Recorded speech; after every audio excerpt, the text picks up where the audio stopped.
Imagine living your life after 50 and feeling energized and excited about your future. Welcome to the Women in the Middle podcast, the podcast for women who are ready to figure out what they want and create the life they deserve. Here's your host and master certified life coach, Susie Rosenstein. Hey there, today's episode is all about failing in advance. Let's go. Welcome back to the podcast Women in the Middle. I'm your host, Susie Rosenstein, your master certified coach, midlife mentor, and I'm so glad to be here with you again for this week's episode, which is all about failing in advance, the sneaky way midlife women stay stuck. Have you heard of failing in advance before? When I first heard of this concept about 10 years ago, it felt new to me. However, it wasn't. I was definitely doing some failing in advance myself for years. Here's one way to tell if you may be failing in advance yourself.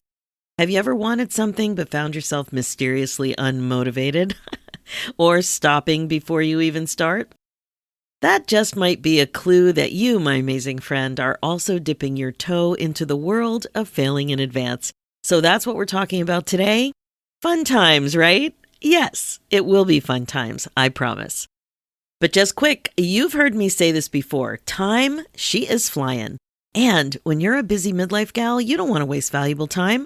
That's why it's so great to know that midlife transformation coaching is the fastest way to rediscover joy and purpose after 50 and after 60. That's because learning to become the queen of your brain domain is key to being way more intentional with your life.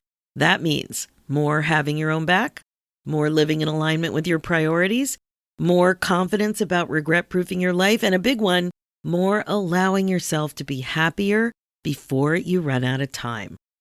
Being stuck or frustrated with your life these days is a huge waste of time, and I know for sure that that doesn't sit well with you. But don't worry, I can help you put time on your side for a change. The Women in the Middle Academy is an amazing way to create your happiness blueprint for your next chapter so you don't have regrets. It's my signature group program, and the only thing that's missing is you. More clarity about what you really want is key, so think about it. Where do you want to be a year from now? Can you get there on your own? Or with some master-level coaching support, a super useful and fun curriculum, and an amazing community of like-minded women make it easier and more fun? I think so. Here's the thing. You can fear the future or you can shape it. Which will you choose? I'd love to tell you all about it, so let's talk. Enrollment is open, and there are juicy bonuses available that you will love. You deserve this, so go ahead and apply at www.talktosusie.com, and we'll chat and see if working together is a good fit. I can't wait to see you in my Zoom room. Okay, now let's dive in. Today we're talking all about this weird thing that can happen to you that's called failing in advance. Let's start with a definition. Failing in advance means giving up before you really try, usually because of hidden beliefs, thoughts, and fears about all kinds of things. It can definitely be an issue because you end up making it harder to get the results that you want. Basically, you end up getting in your own way. The thoughts can be sneaky too. They can feel like a normal or common kind of thought that wouldn't be suspicious at all of wreaking havoc in your life. You may think it all the time too, like on autopilot. The problem is, though, that this is just the sort of thinking that can lead you to keeping you where you are, not growing forward, not going after your goals, and not creating the outcomes you're excited about. You may even lose your momentum and interest in continuing to move forward in the direction of your goals, and that can be a confusing bummer. It's pretty common for women over 50 to experience this too. I hear this from clients all the time. There are so many things you want to do at your age, and quite frankly, it could be pretty scary sometimes. Many of these things revolve around some sort of a transition. Change can bring up a lot of stress, anxiety, uncertainty, and the big one, plain old fear. Fear is super common when you're thinking about how you may want to reinvent yourself and try new things. You may have to become a beginner again, put yourself out there in new and different ways. You may have some discomfort about becoming more visible, doing things alone, and, well, not being perfect. You may also worry about being judged or looking silly or stupid or less experienced. And then there's wasting valuable time. So many things. Failing in advance may start to look pretty good to you because it can seem easier and safer, right? You've probably heard that your brain is wired that way to keep you safe. It's not that you're necessarily lazy, it's that your brain is doing its thing. Doing new scary things can feel risky, and that may not be your jam, so here we are. We're going to go in, we're going to raise more awareness of this whole failing in advance thing, the phenomenon, so that you can be more intentional about going after your goals. So let's make sure you're clear about what failing in advance refers to so you can relate to it. I said earlier that failing in advance is giving up before you really try, usually because of hidden beliefs, thoughts, and fears, that sort of thing. So you quit trying before you really made it your priority to go all out to get it or create it, whatever it is. It's like when you decide not to take the next step or decide not to show up or actually do some self-sabotage before you even give yourself a real chance. And you may not even appreciate that you're making the decision to fail in advance because you're convinced that your decision is the right one. The thing is, you may not have the awareness of all that's involved in getting in your own way like this. Some common examples might be things you don't bother following through on even though you want them, like maybe a new job or promotion, or a new hobby or something you're quite passionate about, or even getting yourself some amazing help that you know would make a difference for you to attain your goal. When you're able to really see what's going on, you may be aware of feeling fearful about being disappointed, or maybe you want to protect yourself from negative emotion or feeling judged, or maybe you're worried that you won't be kind to yourself if you fail, like mean girl type stuff might be coming your way. And you don't want to go down that road. Now, if you're a regular listener, you've heard me coach about sneaky thoughts and the importance of catching them in action. We all have them, and they're highly likely to be related to your decision to fail in advance. They probably seem super innocent, and you may be surprised to find out that they are not innocent at all because they are dream squishers. That's why there's so much on the line when we think about this stuff. As a midlife gal, you don't have time to waste, and your ability to create an exciting, intentional life is on the line. Like if that's really where you want to go, if that's really what you want, to try stuff, to plan stuff, to set goals, and know that you have a chance to go after them, you don't want to be getting in your own way. So this is really important. Let's talk about how to spot the sneaky thoughts. So, what do I mean by sneaky thoughts? Well, that's when you're thinking something, but you're not either aware that you're thinking it, or you're not aware that the negative outcome you're experiencing is related to the thought that you're thinking.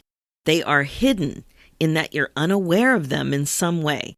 They're hidden from your awareness. They sound innocent, or like you're just reporting the facts the way you see them. But they have power to steal your dreams. Here are some examples. You might catch yourself saying or thinking, it probably won't work out anyway. Or this one, I'll just wait until something is better, whatever it is. Like, I'll just wait until I have more time. Or I'll just wait until I feel better, or I feel stronger or more confident, that sort of thing. Or maybe any of these. People my age, they don't do that, or they don't do that kind of thing well. Or I know I won't hit that goal. Or I'll do it when I'm more ready. Or, it's too late. I'm not good enough. And of course, this one, I think I might look silly or stupid if I do this, if I'm not successful. That kind of thing. So ask yourself, when might you have been thinking thoughts like these? I'll share a couple of personal examples, and that will help you think about this a little bit more and how it might be showing up for you. The first example happened when I was about 16 or so. My high school band was quite competitive, and we were heading to a national competition in Florida. I remember having this conversation with some of the older kids, the juniors and seniors, about the likelihood of winning the competition. They were so pumped up. I actually said, we'll never win. Bands from southern states, we were from Pennsylvania, they can practice all winter, and we can't. I ruled out winning in that moment. I noticed that nobody else chimed in, that they felt the same way. And what do you know? We won! Fred, our band director, actually fainted on the field from overwhelm and joy. It was a moment I'll never forget for so many reasons, and I still find it hard to believe, though, that I shared those views and put myself in that state of mind. Fortunately, there were 179 other band members who didn't feel that way.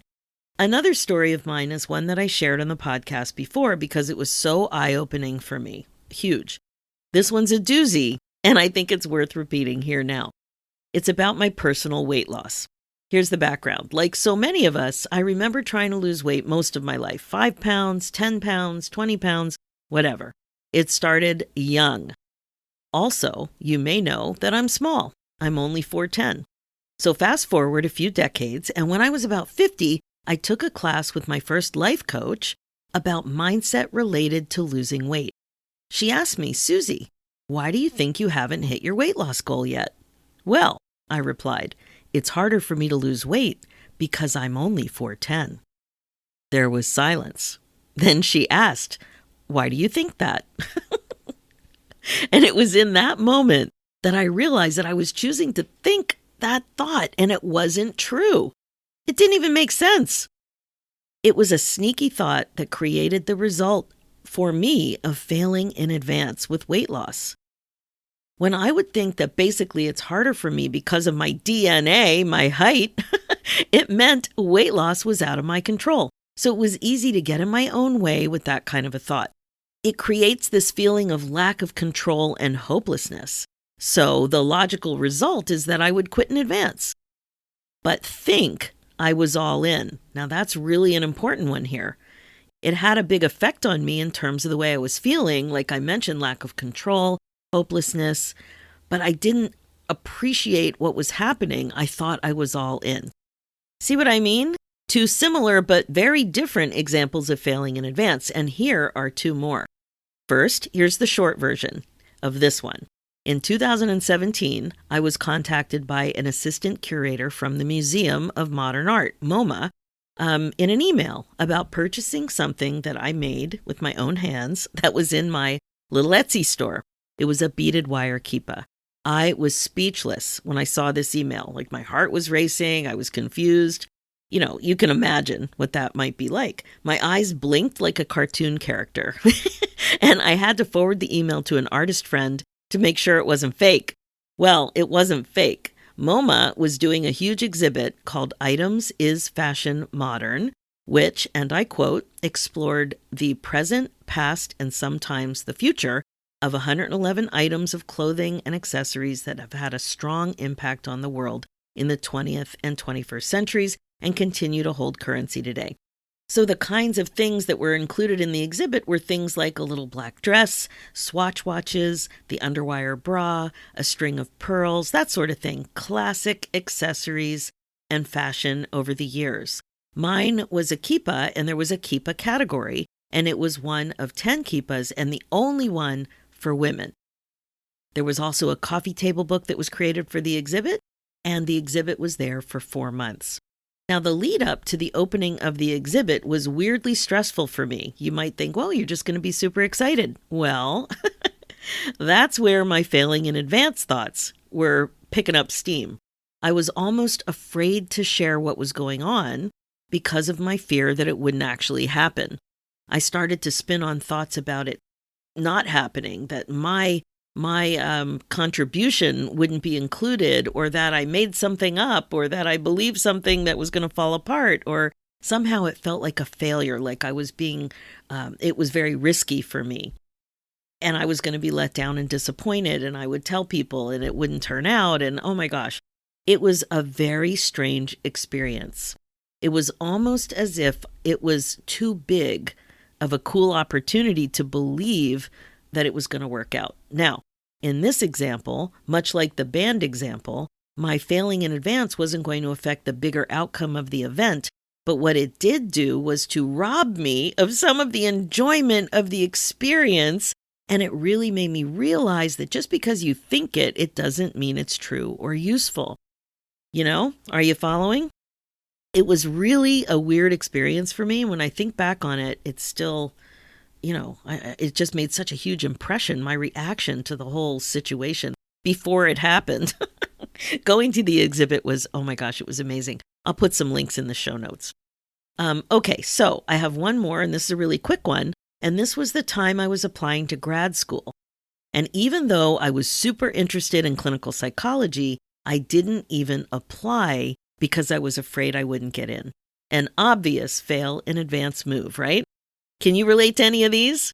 I told you, sometimes your thoughts are really sneaky. Sometimes they surprise you. Sometimes they're more obvious. Sometimes you have a sense that you're backing off in some way with your actions or beliefs. Sometimes you have no clue. Now, you might be wondering why? Why would you fail in advance like this? There's a few reasons to consider. As I mentioned earlier in the show, your brain is wired to stay safe, to keep you safe. Uncertainty is scary. Squirming in discomfort or being embarrassed is uncomfortable and scary, or maybe both. This is not what your brain wants. Very scary, uncomfortable stuff.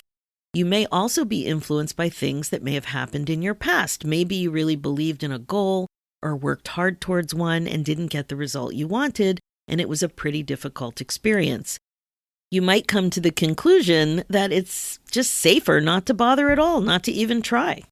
And then there's being a midlife gal. Growing up when we did, you might lean toward perfectionism, and in general, the way we were socialized, you may have some specific beliefs about the importance of steering clear of failure no matter what. Now, you might be thinking, okay, Susie, now what? Well, I'm so glad you asked. Here are 4 simple strategies to help you catch yourself in the act of failing in advance and what to do about it. First, increase your awareness of what's going on up there. Start noticing when you hesitate, when you procrastinate, when you talk yourself out of things. Maybe you hear yourself saying no or coming up with excuses, that sort of thing. Second, increase your curiosity about what's going on up there in your brain. What's the chatter? What's the spin all about? What are you making doing the thing or believing the thing mean to you? Ask yourself what is really going on. What might you be afraid of or worried about? And third, identify the emotion you would need to feel when you say yes to whatever it is. When you lean in, what would you need to feel safe? Would you need to feel open, motivated, curious, strong, optimistic, happy? What would it be for you? And then fourth, practice thinking a new thought, one that creates the feeling that you just identified. For example, if you decided that you needed to feel open, what thought might create that for you? Maybe something like, I'm open to the idea that this experience is going to be beneficial no matter what. Or if you wanted to feel curious, you might think, I love watching myself experience a variety of emotions as I'm putting myself out there. The thought-feeling relationship is personal and subjective, so you may not land on the most useful thought for you to create that emotion right off the bat.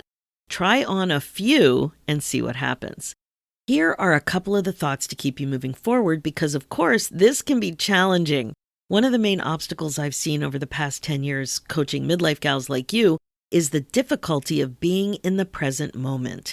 What I mean is being truly present and appreciating the skill development phase of attaining the goal. It's super common to just value and celebrate the big result, the success. But just imagine what it would be like if you also valued and celebrated your attempts, your practice, your process. Being present and finding joy along the way can really be life-changing. You really have to be aware of this. It's a biggie. And a couple more last thoughts. Remember what I talk about all the time here on the podcast, the concept of regret proofing. Remind yourself why it matters to go for it, to set the goal, to try the thing, to believe in yourself, to dream big. Ask yourself, would you regret failing in advance? It's easy to focus on the cost of failing, but what about the cost of not trying? And another great question to consider is, what kind of woman do you want to become? You get to choose. Do you want to become a woman who is open to trying stuff even with no guarantee? Who's curious about how she's going to grow and what she's going to learn along the way to trying to accomplish the goal? Are you wanting to become a woman who has a more open idea of what failure means? Maybe failure means learning. Every time I've looked up successful people over 50, over 60, every single one of them talk about how many failures they had and how they would have never become successful if they didn't have those failures, because you learn so much from failing. So really, really think about this stuff. What kind of woman do you want to become? What's the cost of not trying? And what would it be like to be truly present along the way in your process, in your journey? Now, try to remember that failing in advance is optional, even though it often doesn't feel that way. This is one of the important ways I can help you, busting through thoughts that keep you stuck on your road to being more intentional about what you want. And this is what we're up to in my Women in the Middle Academy. We are up to this all the time. This is what we coach about. This is what the other women are working on too. So if you'd like to see if working together is a good fit for you, head over to www.talktosusie.com and book your free momentum call. This is the way to learn more about how the Academy can help you go from wasting valuable time and worrying about having regrets to feeling fulfilled and excited about what's to come. Seriously, all the while using creative tools, mindset coaching, joyful planning, and accountability in an amazing community of like-minded women. So if you're ready to step on the gas and make changes that are important to you, the Academy just might be the answer.